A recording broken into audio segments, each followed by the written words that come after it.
আসসালামু আলাইকুম ওরহমতুল্লাহি ওবরকাতুহু। বিডি পাওয়ারফুল আমালিয়াত চ্যানেল থেকে সবাইকে সালাম জানাই। আলহামদুলিল্লাহ, সবাই ভালো আছেন ইনশাআল্লাহ। আর আজকে আমি একটা নকশা দিতেছি যে তেলেসমাতি নকশা দিয়ে বশীকরণ, আপনার ভালোবাসার মানুষকে ফিরিয়ে আনা। তো নকশাটা কীভাবে লিখবেন ভালো করে সুন্দর করে বুঝে শুনে আমল করবেন ইনশাআল্লাহ। আর অনেকেই আমি একটা কথা বলি যে অনেকে তদবির করেন কিন্তু তদবিরের কাজে হয় না। সেটা কী জন্য আপনারা জানেন? সেটা হলো আপনার ভালোবাসার মানুষটার যদি শরীরটা বন্ধ থাকে বা অন্য কেউ যদি জাদুটনা করে থাকে, তাহলে তার উপরে আপনি যত তদবির করেন না কেন সেই তদবির কোনোদিন কাজ হবে না। ঠিক আছে, আপনার ভালোবাসার মানুষকে যদি অন্য কেউ তাবিজ দোয়া করে থাকে তাহলে এর ভিতরে আপনি যদি করেন তাহলে সেই তদবির কাজ হবে না। সেটা মনে রাখবেন। অনেকে আমাকে এখানে কমেন্টে বলেন বা ভয়েস SMS-এ বলেন যে ভাই আপনার তদবির করছি কিন্তু তদবিরের কাজ হয় না। ভাই তদবিরের কাজ হয় না এটা আমাকে বলে লাভ নাই, সব পরীক্ষিত তদবির। এখানে কাজ না হওয়ার কারণ এই একটাই, আপনার ভালোবাসার মানুষের উপর যদি কোনো কেউ তাবিজ দোয়া করে থাকে তাহলে সেটা কোনো দিন হবে না এবং ওর শরীর বন্ধ থাকলেও কোনো দিন ধরবে না। ঠিক আছে, তখন আজকে যেটা দিতেছি এটা খুবই সুন্দর একটি সহজ তদবির। ইনশাল্লাহ এটা করেন, অবশ্যই আপনারা সফল হবেন।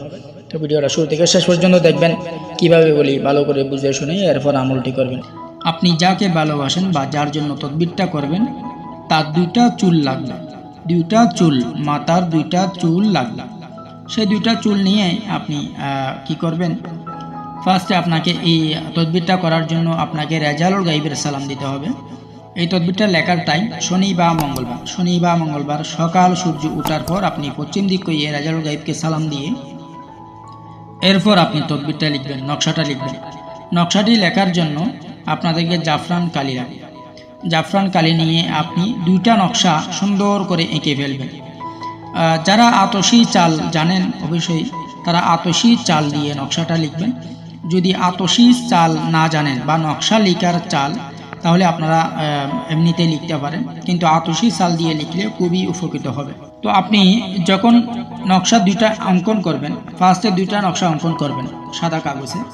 দুইটা নকশা অঙ্কন করার পর এবং নকশাটি লেখার পর দুইটা নকশা যখন লিখে ফেলেছেন, এরপরে নকশার নিচে করে আপনার নাম, আপনার মায়ের নাম এবং আপনি যার জন্য করতেছেন তার নাম, তার মায়ের নাম। ঠিক আছে, এই নামগুলো সুন্দর করে আপনারা নিচে লিখে দিবেন।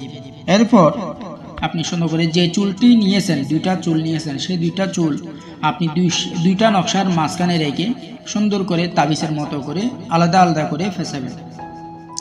আলাদা আলাদা করে ফেঁচানোর পর একটা নকশা আপনি সুন্দর করে কস্টিপ বেড়াবেন বা কস্টিপ বেড়ানোর পর আপনি সাদা কাপড়ে ফেঁচাবেন।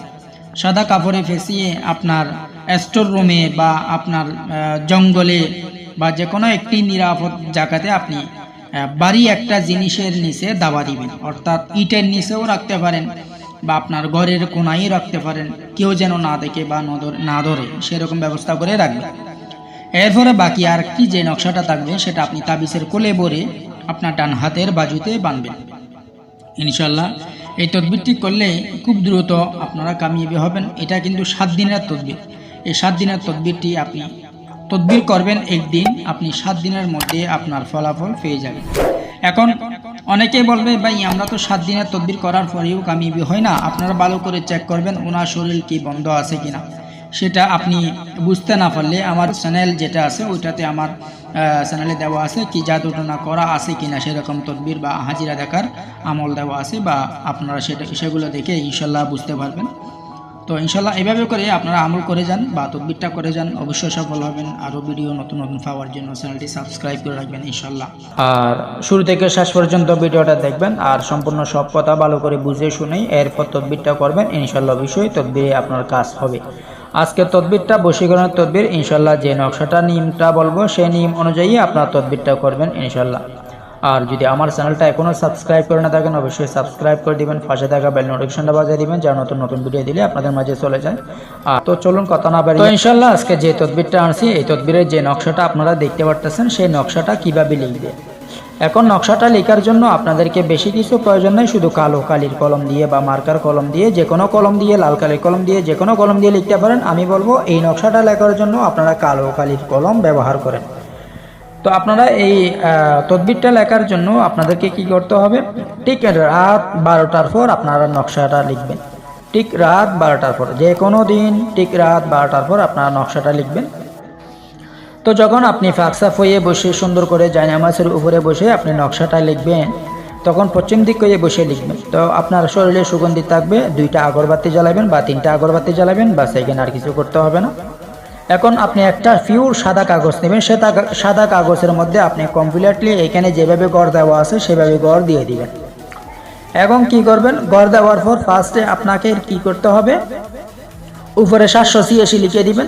786 লিখে দেওয়ার পর 1 নম্বরে যেটা ওয়া এটা লিখে দিবেন, এরপরে 2 নম্বরে ওয়া এটা লিখে দিবেন, এরপরে 3 নম্বরের ওয়া এটা লিখে দিবেন, এরপরে 4 নম্বরে ওয়া এটা লিখে দিবেন, ঠিক আছে। এরপরে লিখবেন যেখানে 1 2 3 4 5 6 7 8 9 10 মানে এভাবে যেগুলা অক্ষর দিয়ে দিয়েছি আপনারা এগুলা লিখবেন না, আপনারা লিখবেন কোনগুলা যেগুলা আরবি হরফের অক্ষর দেওয়া আছে সেই আরবি হরফের অক্ষরগুলো লিখবেন। আমি এই অক্ষরগুলো দিয়ে দিয়েছি কি জন্য, আপনারা যেন বুঝতে পারেন আগে কোনটা কোনটা লিখতে হবে সেটা যেন আপনারা বুঝতে পারেন, ঠিক আছে। তো যেখানে আগে 1 দেওয়া আছে সেটা আগে প্রথমে লিখবেন, এরপর যেখানে 2 দেওয়া আছে সেটা এরপরে লিখবেন, এরপরে 3 দেওয়া আছে সেখানে 3এর জায়গাতে যেটা আছে সেটা লিখবেন। তো আপনারা এইভাবে কন্টিনিউ সুন্দর করে ভালো করে এটা লিখে ফেলবেন। লিখার পর এখন কি করবেন, এই নকশাটা তখন 12টার পর যখন লিখছেন তখনই আপনি একটা মোমবাতি নেবেন, সেই মোমবাতির মধ্যে আপনি সুন্দর করে ভালো করে সুন্দর করে আপনি যার জন্য করছেন তার নাম তার মায়ের নাম লিখে এবং আপনার নাম আপনার মায়ের নাম লিখে দেবেন আগে। এরপর আপনি যার জন্য করতেছেন তার নাম তার মায়ের নাম লিখে দিবেন, অর্থাৎ আপনি যাকে বশ করবেন বা যাকে ভালোবাসেন তার নাম তার মায়ের নাম লিখে দিয়ে এরপর আপনি কি করবেন, এটা জ্বালা দিবেন। আর হ্যাঁ, এখানে মনে রাখবেন যে এখানে নিচে আলা হাব দেওয়া আছে যে ফালান বিন ফালান আলা হাব ফালান বিনতে ফালান, ঠিক আছে। প্রথমে আপনার নাম দিবেন, ঠিক আছে, এরপরে আপনি আপনার মায়ের নাম দিবেন ফালান বিন ফালান, এরপরে আলা হাব দিবেন, এরপরে আপনি মেয়েটার নাম দিবেন, মেয়েটার মায়ের নাম দিবেন, ঠিক আছে। বাস এইভাবে করে দিয়ে সুন্দর করে আপনি এই নকশাটা লিখে সুন্দর করে আপনি মোমবাতিতে জ্বালা দিবেন। যে মোমবাতি আপনি ঠিক 12টার পর যখন নকশা লিখছেন তখন নকশা লিখার পরেই আপনি এই নকশাটা জ্বালা দিবেন। ঠিক কন্টিনিউ এইভাবে আপনি 11 দিন এই তদবিরটা করে যান। আল্লাহ তাআলার রহমতে আপনি যার জন্য তদবির করছেন সেই তদবির ইনশাল্লাহ কাজে করে আপনাকে অবশ্যই স্মরণ করবে ইনশাল্লাহ। সব তদবির উসিলার মাধ্যমে করা হয়, আপনি অবশ্যই করতে পারেন। আপনি কার জন্য করতেছেন সেটা আপনার মনের ভিতর থাকতে হবে, আপনি কি জন্য করতেছেন সেটাও আপনার মনের ভিতর থাকতে হবে, এরপরে আপনার তদবিরে কাজ হবে, ঠিক আছে। এইভাবে কন্টিনিউ করে যান, ইনশাল্লাহ সেই তদবিরে অবশ্যই ফল পাবেন। তো যদি বুঝতে না পারেন শুরু থেকে শেষ পর্যন্ত ভিডিওটা দেখে এরপরে বুঝে যাবেন। তো ভালো থাকুন, আসসালামু আলাইকুম ওয়া রাহমাতুল্লাহি ওয়া বারাকাতুহু, জাযাকাল্লাহু খাইরান। اللهم ارحمني برحمتك يا